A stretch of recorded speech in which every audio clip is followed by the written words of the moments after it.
Hey friends, welcome to our weekly data talk, a show where we talk with data science leaders from around the world. Super excited to chat with Tim Sweeney. He's a machine learning product manager at Twitter. For those listening to the podcast, you need to check out his website. It's timsweeney.com. It's spelled Tims, S again, Weeney.com. Tim, thank you so much for being on the show today. Great for having me, Michael. I really appreciate it. So, Tim, tell us a little bit about your academic journey. What got you into data science? Yeah, sure. What got me into data science? I guess the story starts before like my collegiate journey. I started writing software, ninth grade in high school. So sort of one of those early adopters. Wow. Seriously? Yeah. Actually, on a TI-89 calculator, you could program, little apps or whatever. And it used some very primitive language, like, you had to use go-to statements and things like this. But I figured it was easier to do that than study for the test. That is so cool, Tim. That is so cool. But yeah, so I started programming then, and then sort of got into it, went through all of the phases of PHP and ActionScript and Objective-C and all the sort of wave that people go through. And did that come like natural to you? Because obviously you were interested in, you're in high school, mm-hmm. and you're like, oh, I'm going to figure out how to code, and you're playing on a calculator. Yeah, I liked puzzles and I liked math and science, and I guess it did kind of come naturally to me. I liked having my own thing, and I like to build things. So it was a way for me to be creative. I wasn't necessarily artistic or creative in other ways. So that was for me an outlet that allowed me to make games, show things to my friends. So that was something I really identified with. Yeah. That is so cool. Well, it's funny because, like, to me, because I don't have that skill set. So somebody who's like just has a love and passion for math and sciences, mm-hmm. and can just like learn and adapt and learn languages like that in itself, even though it's very extremely analytical, it requires a tremendous amount of creativity. Yeah, I appreciate that. Actually, I remember like the first time it clicked for me is when when you're first starting on something like that, and you're looking up on Google and you're really trying to like figure things out, and you're just trudging along, and the moment when you can begin reading documentation directly, as if that's like the it's like this light switch changes where you all of a sudden you can read the dictionary of the language, and I like the way you put that. That's cool. Yeah. So that's kind of where it started, and I made my first like official dollar in life selling apps on iOS, and so that was like the moment where I said, oh, okay, if I do this, I can make money, and this is cool. Wow. So it sounds like even early on, you're already entrepreneurial. I guess you could say that in a way. I didn't, it wasn't labeled that way, and I don't think I sought out to be that way. I just that's what I was interested in, I guess. Yeah. So it's interesting. So you built like an app, and tell me about that. That's I'm curious. This is super nerdy. So so back in the day, there was MLG, like Major League Gaming, and one of my best friends was a sponsored Halo player. And so one of the things they used were these things called map callouts, where different places on the map would have sort of names that were sort of this organic cultural norm. We'll call this red tower, we'll call this blue hallway.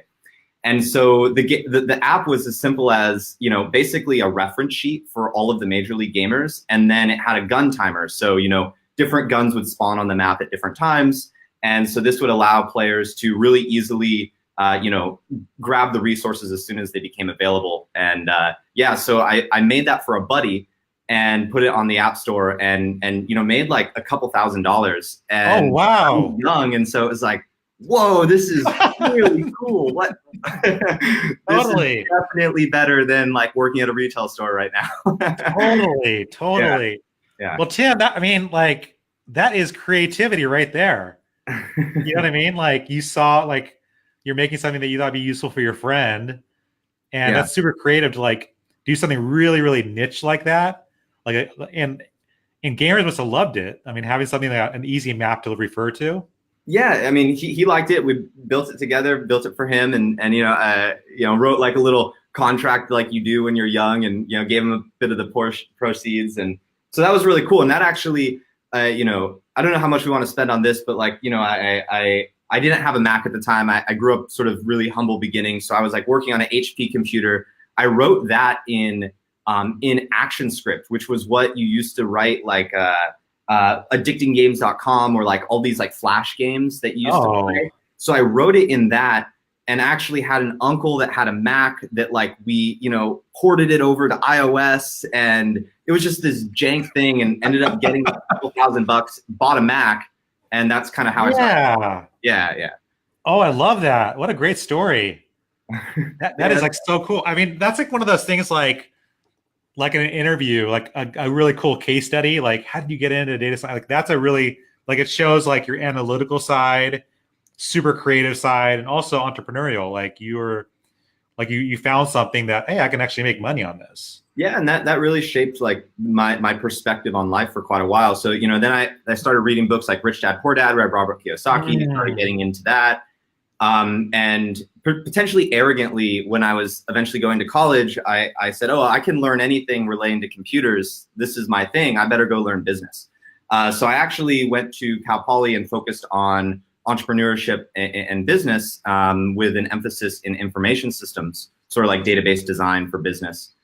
And quickly had a longing for a more academic background in sort of that engineering discipline. So I minored in computer science, and all throughout the way, basically made my money and paid for school and food and life through building apps and being a part-time developer, contractor, building people's Rails backends, whatever was needed. Yeah, that is so cool. I mean, just doing the business degree is a ton of work.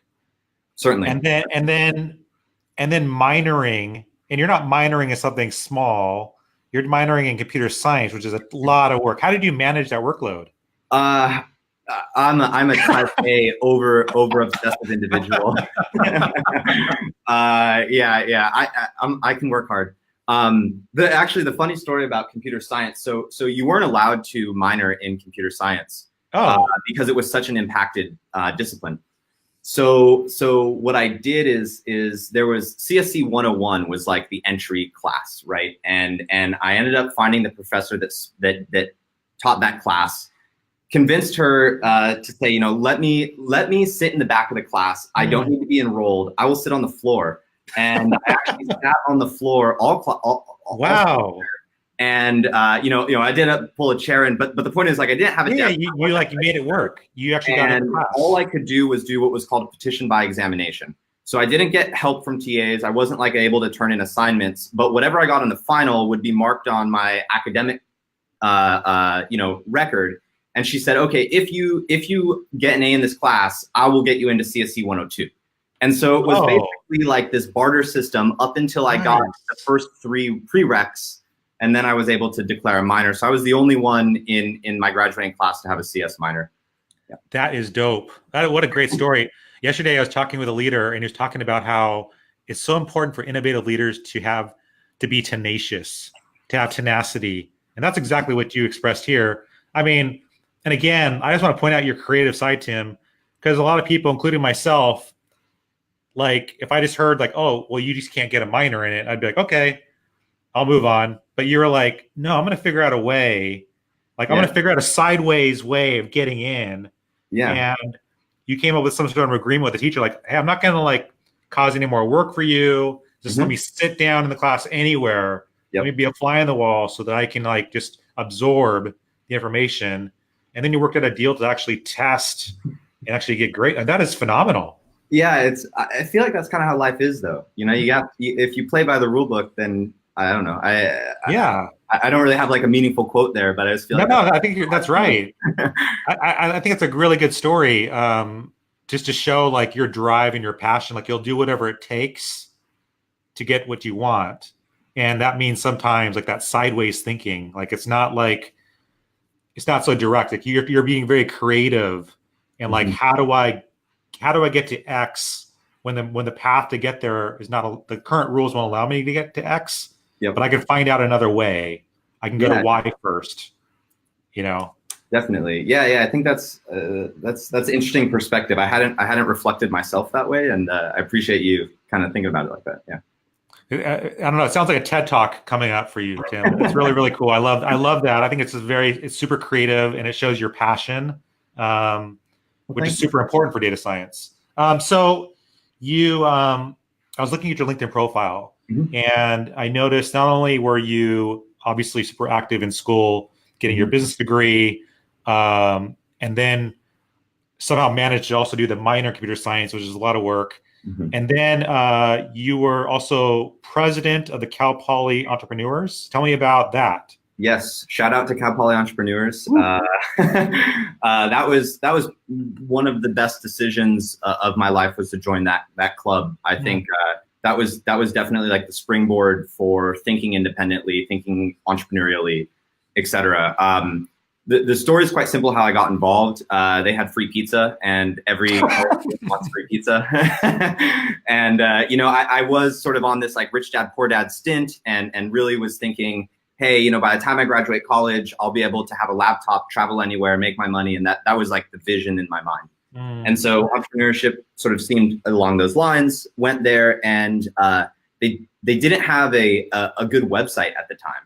And so again, kind of the way that I am, I was like, hey, that's how I can get involved here. So I offered to make their website. I built their website and became their web admin for my freshman year.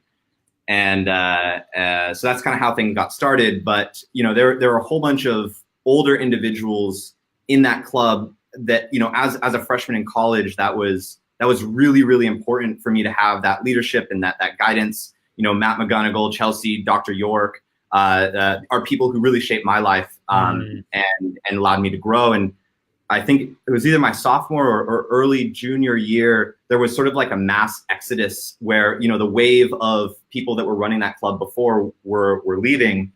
And, there was like 2 of us left, 3 of us left. And so, I was fortunate enough to have the opportunity to lead the club. And, we really focused on helping students build things, and be creative. I think that entrepreneurship back then, I kind of looked at it as this is about starting a company. But the way I view that now is that, entrepreneurship teaches you a lot of different skill sets. It teaches you how to understand markets and people. It teaches you about grit and discipline and thinking outside the box. It teaches you about organization and execution, self-reliance, designing, building, creativity, etc. Right? So there's like all these different characteristics, which I think as a young person or a person at all, it's never going to hurt you to aspire to be better at those things. And so what we did is we tried to foster those characteristics in the individuals in school. And so, we of course, we partnered with a local incubator. And so we were sort of a feeding ground where, sort of like a place for students to learn, connect, grow, try things, experiment, bring in speakers, hold hackathons, etc., and then sort of graduate them to the incubator as things became more serious. So yeah, that's kind of what we did. I think that's so cool. When I was in college, I don't think I ever joined any sort of. I was never involved in any sort of business clubs or entrepreneur clubs. I wish I had now. If I were to go back and talk to my younger self, I'd be like, go to those club, go to those functions, because even though I'm not planning on starting my own business, to me, when I look around at my company and just the people who I see as being innovators, like they're all entrepreneurs, like deep down inside, like each one of them. And I think if you want to be successful at a company, it's like the innovative people are the entrepreneurs. Like Absolutely. Entrepreneurs don't have to have their own company. They can like basically build their own products, their own solutions, ideas where they're working. Yeah, I completely agree. It's like when I first started this role, one of the first lines, my boss gave me a 1-pager of what I expect from you. And it's like the first line was, do whatever it takes to make your product successful. And I feel like that, does that require that you dive in and learn some programming? Does that require that you go out and do customer research? Does that require that you, change the team morale because people are down and you need to turn on your empathy? It's more of a call to action is the way that I view that. And of course, any organization, large or small, is going to benefit from individuals who are self-reliant and able to adapt to the situation.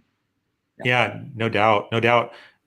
Tell me, I'm curious now, like, as you were finishing up school and at least your undergraduate work, and you were deciding on, okay, where should I go now? And I know that there's a lot of people right now that are finishing up school in June. They're graduating college. And one of my friends just got back from an event where she was going back to go chat with some seniors, and they were asking her, like, I'm not sure what to do. And I'm curious, like, we have a lot of data scientists listening in, a lot of people that are currently in school looking to graduate, and they're asking that question right now. I don't know where to go. And I'm curious, like, what would be your advice to them right now?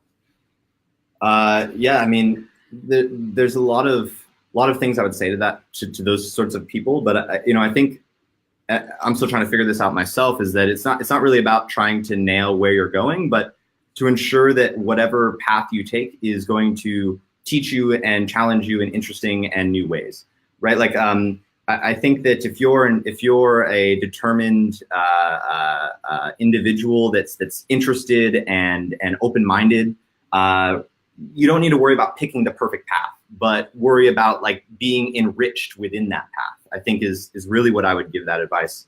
When I was graduating, I felt like I was at a really big fork in the road, and I took this decision so seriously. It really had a cloud over my head of whether I get a group of friends together and start a company, join one of the companies in the local incubator that I had connections to because of all of the experience that I was working with, or do I go out and get a company or go out and get a job? And at the time, I self-described that option as putting my tail between my legs and going and getting a job, which retrospectively, I feel like that was a bit arrogant, but at the time that was sincerely how I felt. And I had my only formal internship was the summer before, and I had looked around at the folks in that role, and I saw this like concept of product management, and I said, oh, that's quite interesting. You still get to practice a lot of the skills that I value and see in myself, see that I will need to curate in order to become a more successful business person over time, a successful individual. Leadership, technical design, customer engagement, execution, etc. That seems like a great place where I can practice those skills while getting paid, pay off my student loans, and fail on someone else's dime, right? Like, no doubt. So that was sort of the logic that went through my head, and I said, I'm still young. I think I have a lot to learn. Let me go look for PM roles. So I did the shotgun approach, applied to a whole bunch of different companies, and was fortunate enough to receive an offer from Workday, which they build enterprise HR and finance software, a big competitor with Oracle. And it was a great opportunity because it was rotational. So you could try a lot of different areas around the company. And I loved the team and the energy there. I still highly recommend Workday to anyone who's starting a career. I think it's a great place to learn and grow, especially out of college. So was able to go there and yeah, so that's kind of what I was thinking about. But I kind of go off subject there. My advice is, don't worry about picking the right thing. Worry about just doing whatever you do with passion and being excited about that thing and learning, because you're going to change a whole bunch of times. Well, I love how you described, like, your story, like the different options. You kind of felt like these are my three options. And I think that sometimes people do feel bad. Like, oh, if I join a company, I'm just like everybody else. Yep, exactly. And that's, like, wrong. Like, there's so much to learn, so much wisdom from joining another company, a team of people. Absolutely. From a network perspective, from a learning perspective, from a maturity perspective. I don't know, people on the line are going to be, listening to this are going to come from a wide range of backgrounds, but you're 21, 22, 23 years old, I have a lot of growing to do at that point in time, still do. And so I think that, it's all part of it. It's all part of it. Yeah. And I mean, just the network you're able to build by joining a company and the people that you meet that you otherwise wouldn't. Yeah. I mean, not to say like starting your own company, like you're going to learn a ton too. I mean, there's so many different ways, right? But like to your point, Tim, like you're saying like it's about growth and learning. Absolutely. Like choose what's good for you. And it's like, yeah. Don't go start a company because you want to start a company, right? Like if you have a certain goal, a certain product that you want to put into a market, a certain thing that you want to learn, a certain type of discipline that you might want to indulge yourself in, maybe starting a company is the most effective way to teach yourself those skills or deliver that thing to the market, or maybe make the money that you want to make, or whatever that goal is. Maybe joining a company is, maybe going and traveling is, maybe going and spending some time with family is. I don't know. There are lots of ways to accomplish your goals. And I think what I got wrong was thinking that the point was to start a company. I don't think that's the point. I think the point is to learn, grow, and add value to the world. And maybe you're one of the people where starting a company out of school is the way to do that, and maybe not. But I don't think it's not qualitatively good or bad either way you go. Tim, I love how you were explaining your thought process around getting into product management. And I'm wondering if you can kind of maybe talk about that, because people that are just finishing school or people that are just entering the field, they see roles for data scientists, which is still a relatively new kind of term. There's also data analysts. There's all these different terms that are kind of fall under data science. But you don't hear many people talk about product management and data science. So kind of share with me like your thought process, because you could have gone in so many different directions. So at the time when I was choosing product management, I wasn't necessarily restricting myself to a data science discipline. Again, I was more thinking, hey, what's a mini CEO type role? As I gained experience in industry, started reading more, finding out what sub-discipline I might be interested in, I stumbled upon AI and machine learning. I really don't like the term AI, so machine learning, and started thinking about. Oop, your screen disappeared. Can you I'm still here. I'm still here, Tim. If you can hear me. Yeah, I'm still here. Let's see. Let me say a little chat box here. I'm just gonna give him a call. Let's see. I can still hear you. Those that are watching live, we will be right back. Easy. Looks like the. Okay, Tim will be right back. Okay, let's see here. All right, Tim, can you see me okay? I can, yes. Okay, perfect. And by the way, if that does it again, you can just refresh. Yeah, I can still hear you. Cool. So sorry about that. Awesome. So I think you're asking about how I got into data science. And basically, I started, a lot of my life decisions started with a certain book. So I think, at this point I read How to Create a Mind by Ray Kurzweil, and started reading along those lines, On Intelligence by, Jeff Hawking and these sorts of books, which started getting me thinking about how we think as people. And then I stumbled upon this concept to say, oh, whoa, there's a whole discipline of computer science that says we're going to be inspired by the neurological process in our brain, add some math, and now we have a whole subfield of computer science is blowing up right now. And hey, Workday has a team that does this. And I said, okay, perfect. So set my eyes on that, and went and joined the sort of machine learning team that was at Workday. I was working within the search sub-department as a product manager on the search team, search and relevance. And that was sort of my foyer into this space. I hadn't really done anything data science in the past. I, kind of just worked hard to get there. Then I began self-educating, going to night classes, taking, getting some certificates, etc.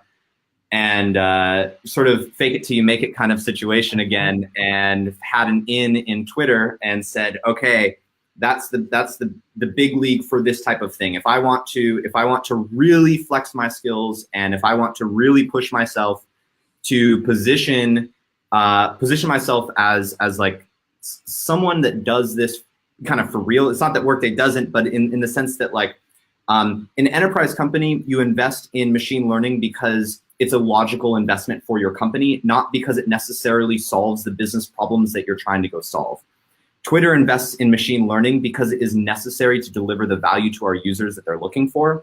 And so there's an innate like greater responsibility to do that well, and a greater degree of engineering rigor that is required by that environment. And so for me, that was like, okay, that's the next step. That's how I learned that. And so again, how do you put yourself in a position where you're going to learn and grow towards the things that you're interested in doing? Yeah. I love that. And it's so funny that phrase, fake it till you make it. I think that I hear that a lot. Mm-hmm. And in a sense, like this is the way I see it, Tim, and you could challenge me on it or agree. But the way I see it is that in any job that we have, as we take on new roles, like all of us need to be in that learning mindset. Because sometimes like anybody who jumps into whatever role, senior executive role or a CEO role, like at some point they haven't done it before. This is their first time being a CEO. This is their first time being a senior executive or on the board. You have to have that growth mindset of like wanting to learn and grow. Absolutely. Absolutely. I mean, what's life about if you're not going to learn? Yeah. I think like the whole like fake it till you make it. I'm like part of making it is like you just keep learning. Like no one's a guru. Exactly. I mean, it's like even in my role right now, I'm fortunate enough to have this opportunity to help Twitter grow its ML platform. But I'm in night school right now, getting my machine learning master's. It's like I'm not going to claim I'm some great person within this space. It's just I'm trying to work hard and learn as much as I can about a field that I think is really interesting and really important. And try and be on that side of history. Yeah. Well, what I also love about you, Tim, is you have like this growth mindset. Like you're taking these online classes, you're looking for certificate programs. Like you're in that. That's what you have to be in that phase. You have to be in that mindset of like continuing to grow, continuing to learn, because technology is changing so fast. I think back even 8 years ago, working in social media, how much platforms have changed, how much analytical tools have changed. Like it's a constant, like I feel like I'm always in school. Like I'm never out of school. And that's the place you want to be in. Yeah. I think that's exciting. I mean, honestly, it's a little bit metaphysical, but if we're not gonna learn and be interested in the world around us, I just don't really see the point. Like, at the end of the day, I like being interested in things. You sound like a person that likes being interested in things, and why not continue to enrich yourself in the things you find interesting? So for me, I don't like go out and say, oh, I need to have a credential on my resume, or that's right. Like, do this thing. It's like, whoa, this is super cool. Let's go learn about this. That's right. That's so important, because I remember even when I finished school thinking, that's it. Like I remember asking that question, like, what? That's really the end of it? Yeah. And no, actually, later on, I'm like, that's just the start. Like, all college taught me really was like what I don't know. I don't know a lot.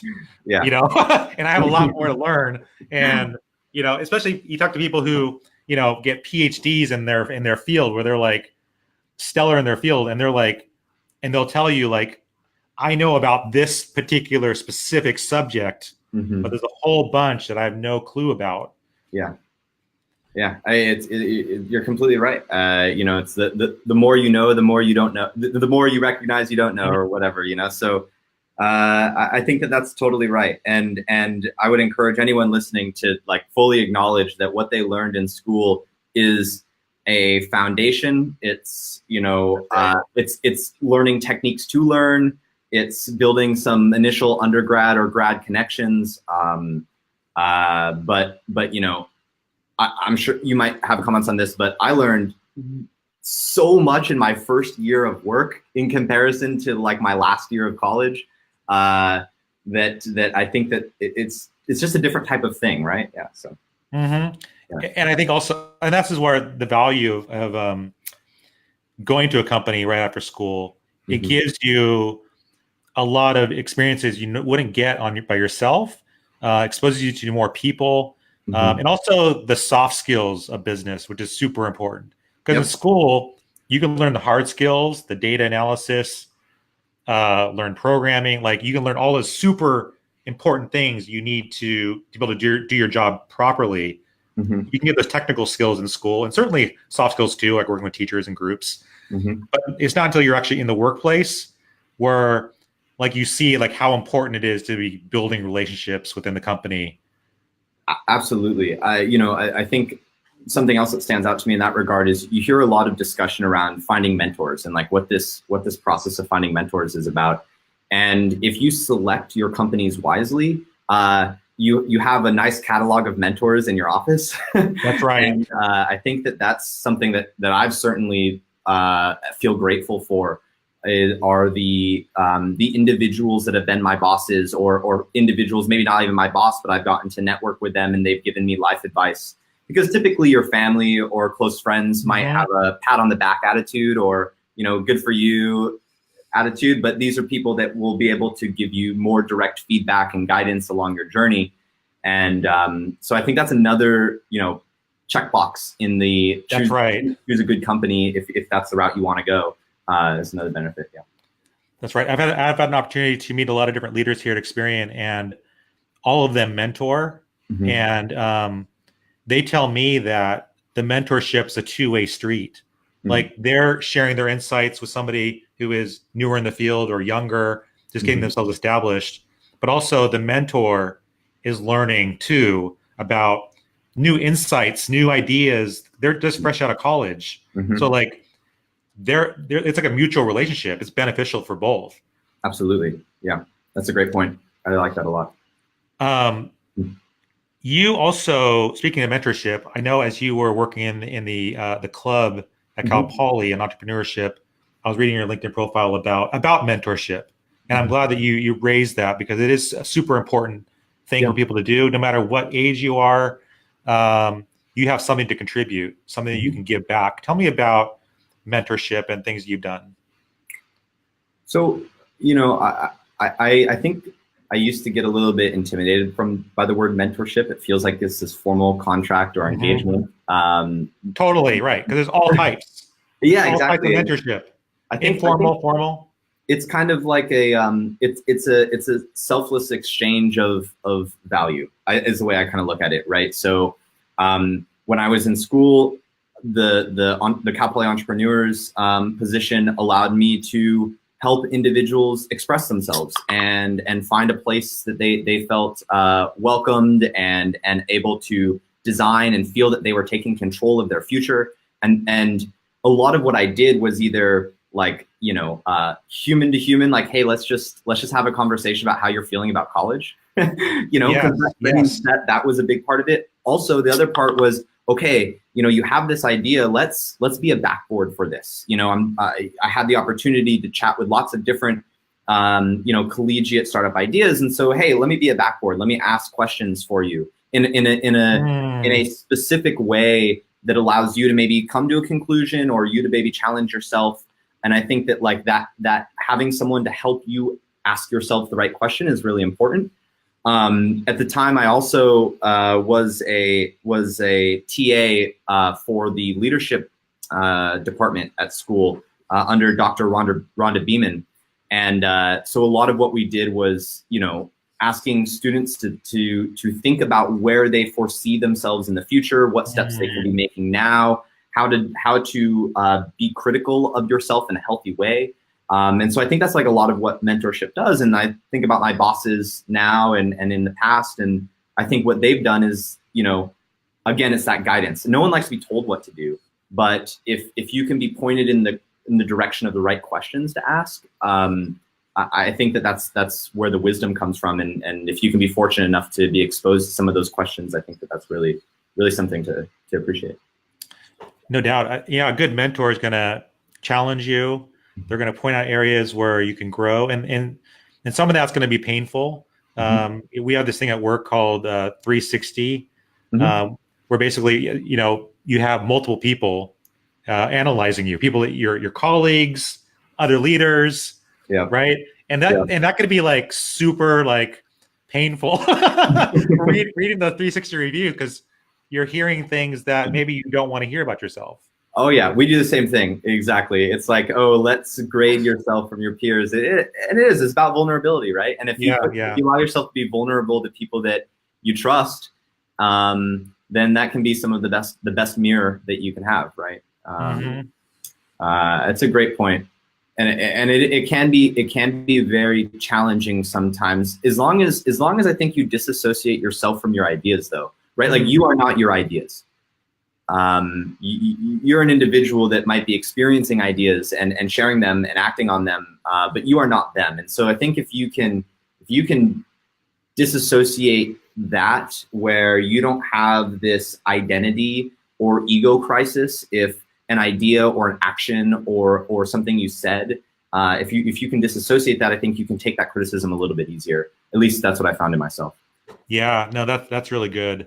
That is sometimes very hard to separate, because you can easily get offended when someone's really. I mean, I get offended. My wife tells me something, and I take immediate offense to it. She's like, "No, I'm just attacking a certain idea. No, I'm not attacking you, sweetie." I'm like, "Yeah, but it feels like you're attacking me," which is also important to express as well. Yeah, exactly.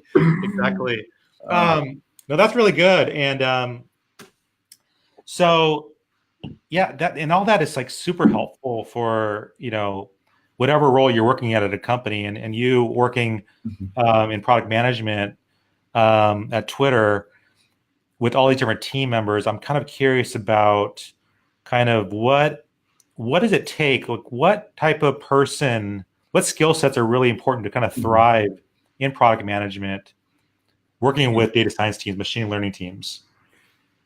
Yeah, that's a great segue, and I think that I missed a question you had asked earlier about data science and the different terms. So maybe I can touch on that. Oh yeah, go for it. Yeah, that sounds good too.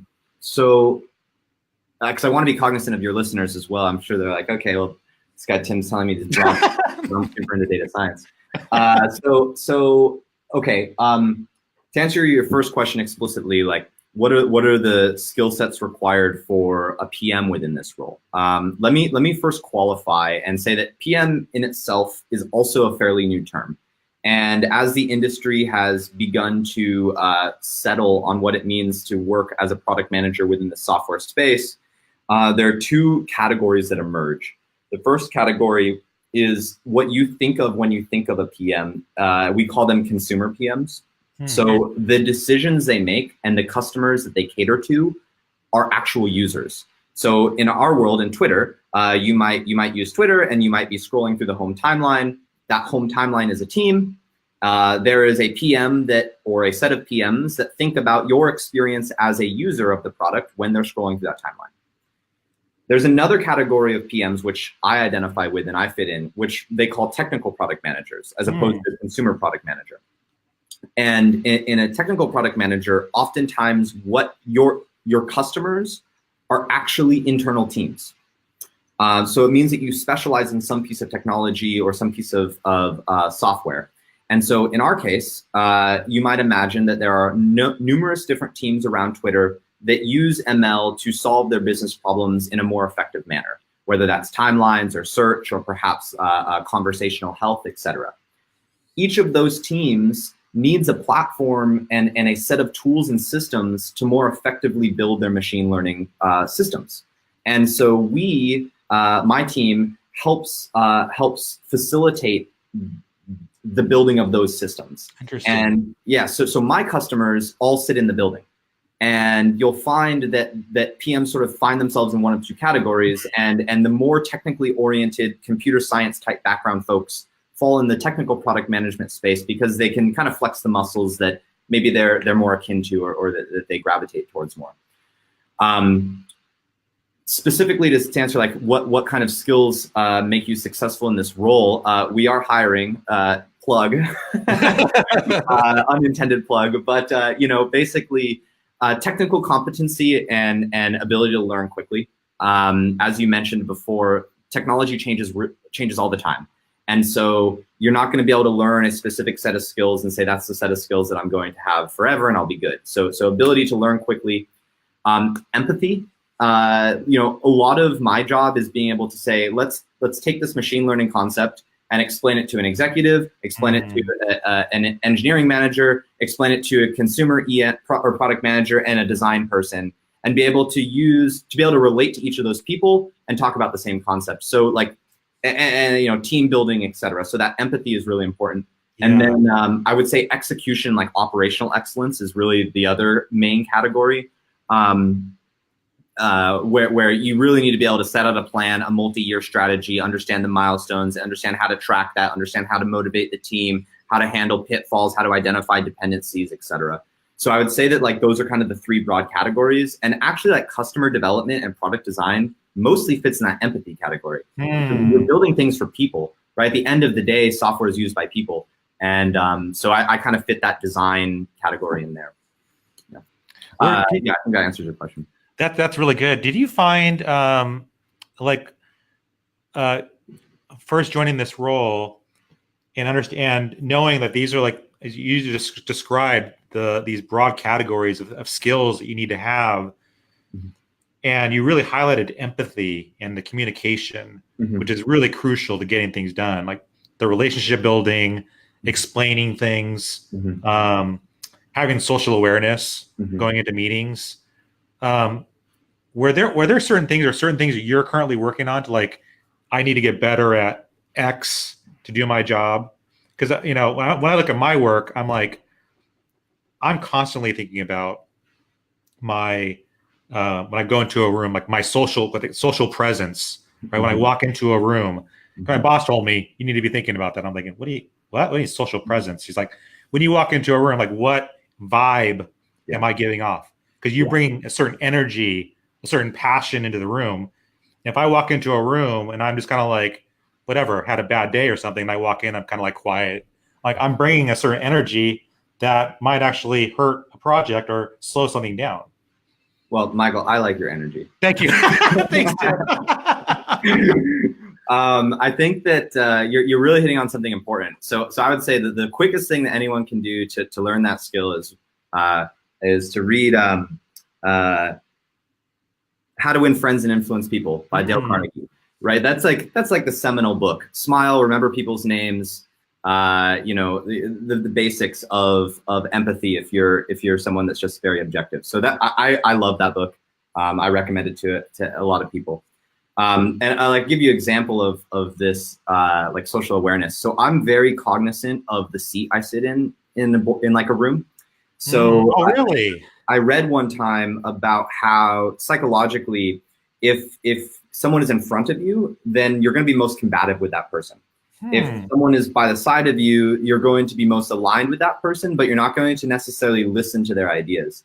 So if you want to like be in a persuasive mode, you usually want to sit like catty corner from someone and maybe even cross your legs and have your arm over. So now I have a relaxed pose. I'm not aggressive. So like those sorts of fascinating, Tim. That is really fascinating. Yeah, I mean, people are machines, man. You got to hack them. You got to hack, right? How to hack a meeting. This is good. So that's what I'd say on that account. But and to answer your question, like, hey, what am I doing to work on it? I'll give you an example. My boss just told me, I need to work on celebrating more. So that's not something that comes maybe as naturally or as I'm not designing for that right now. And so, his ask of me is to look for opportunities to celebrate, even when other people don't think they're at the celebrating point yet. And especially when you're in a software company, in a technical space, engineers, data scientists, et cetera, we all feel that we need to wait till the thing is done and perfect and polished before we tell anyone.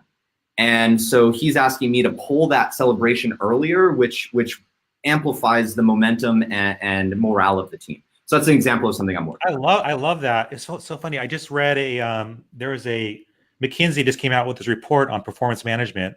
And one of the takeaways was on celebration of not only wins, but failures. And I thought it was interesting that they said, if you want to be an innovative company, like you have to celebrate the failures, because it's the failures that help bring you to the wins.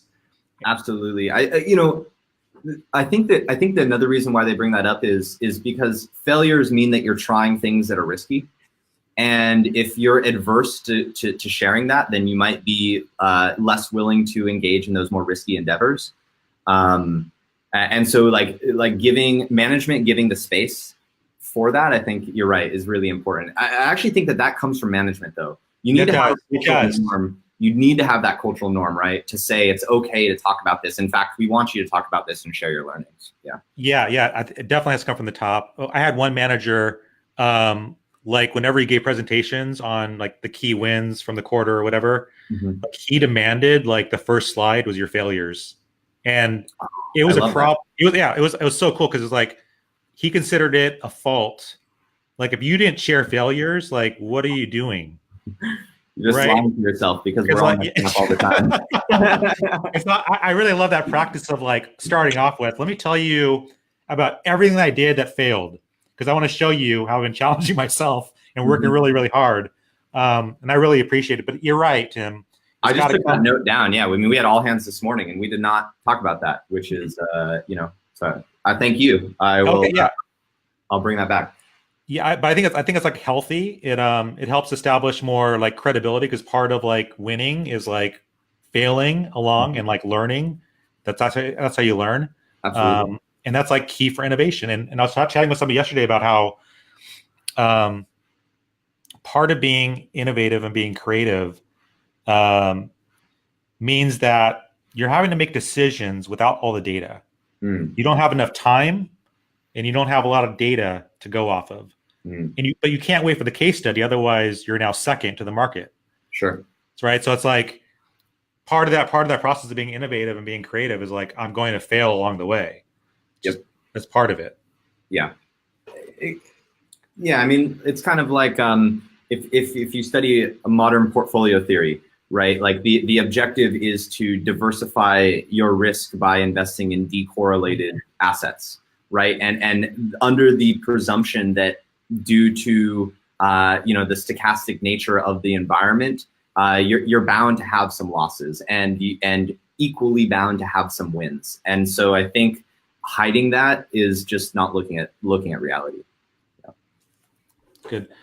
Before we go, I read this really cool article that you and some other team members developed around using machine learning to solve problems at Twitter. I was wondering if you can kind of give a recap of that paper. It was fantastic. I didn't understand a lot of the technical parts. I had to skip over, Sure. But it had really, for those that are in data science, awesome diagrams. I'll provide a link in the blog post. Absolutely, yeah. Thanks for taking the time to parse through it. So the point of that post was really to highlight the transition from declarative machine learning to programmatic machine learning through a specific use case. And so let me like unpack that a little bit. So the first sort of wave of ML at Twitter, we used what are called YAML files. Think of that as like a list of configurations, right? So it's like I want the shape of my network to look like this. I want the rules to look like this, and it's kind of like a list, like a bullet point list. And then you build another machine that takes in that set of instructions and then creates the ML algorithm, right?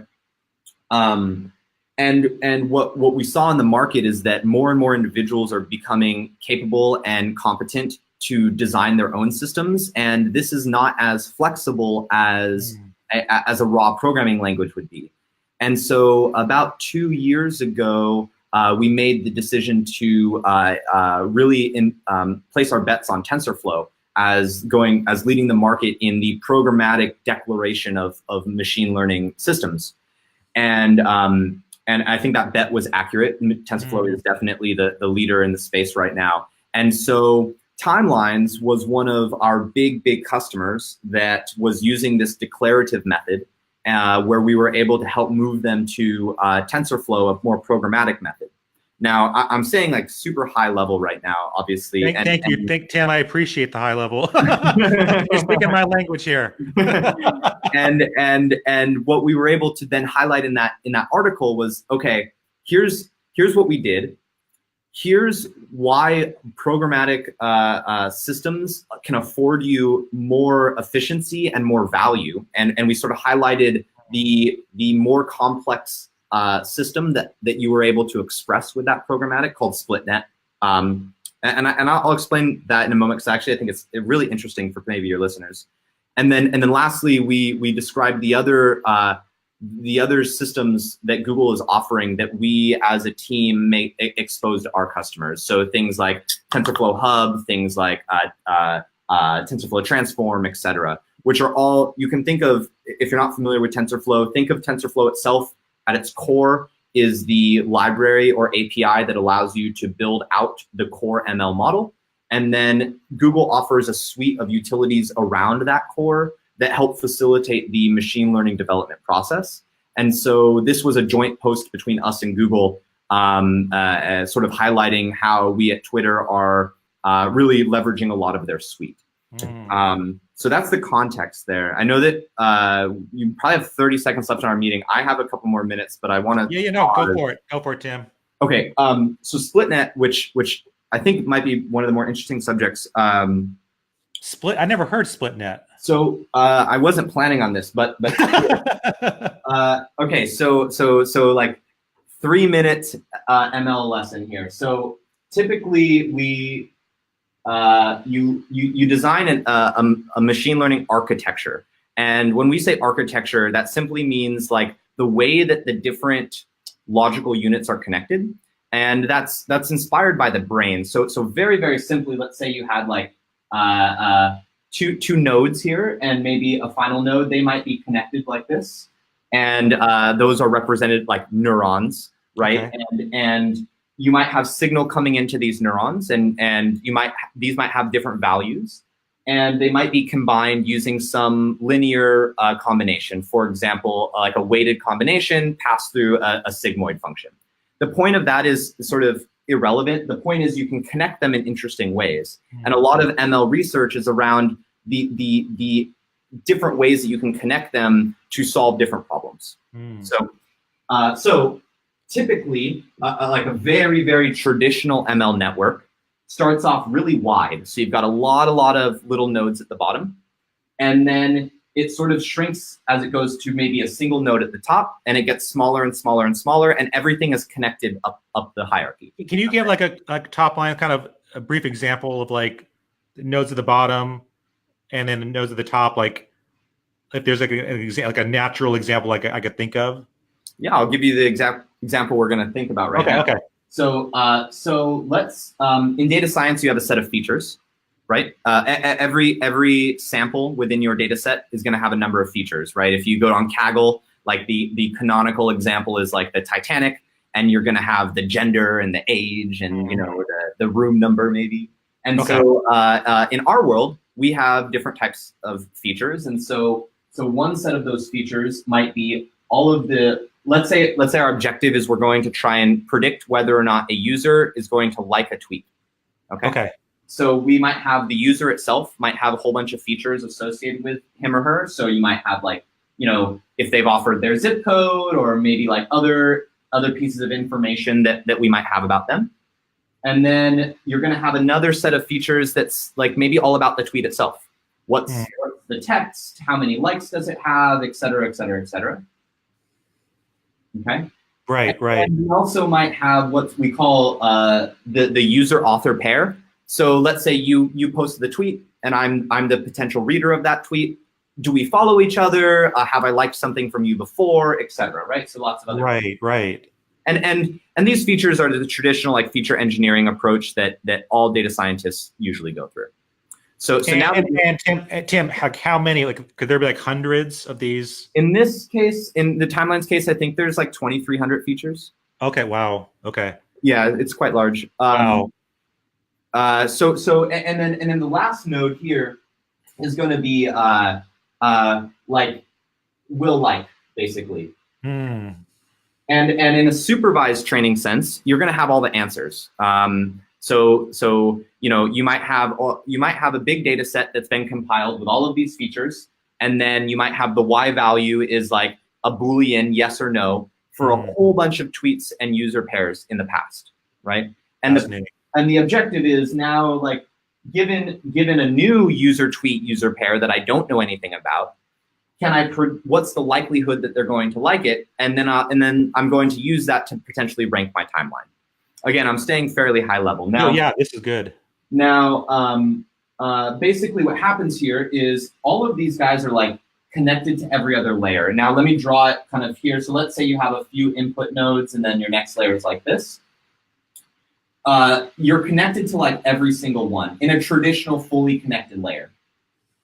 So you can see there's like lots and lots of lines, right? Yeah. So that's called a fully connected layer, where all of the elements of the next layer are fully connected to all the elements of the prior layer. And again, like a very elementary or like the first thing you might try when you're trying to solve this problem is just to stack a whole bunch of fully connected layers on top of each other of decreasing size. That's just like it's like, let me bust out my logistic regression. Same kind of thing. Like, let me just bust this out. This is my first attempt. Now, there was a paper that basically said, well, if you slightly change the architecture, you can get much improved performance. And that change is this. Instead of fully connecting everything across everywhere, provide a split where you're only connecting things here, you're only connecting things here and here. And then from here, you can do fully connection everywhere, okay? And I might be getting like a little bit too abstract here, but the concept is before these splits wouldn't be there. So you'd have like full connections going on everywhere.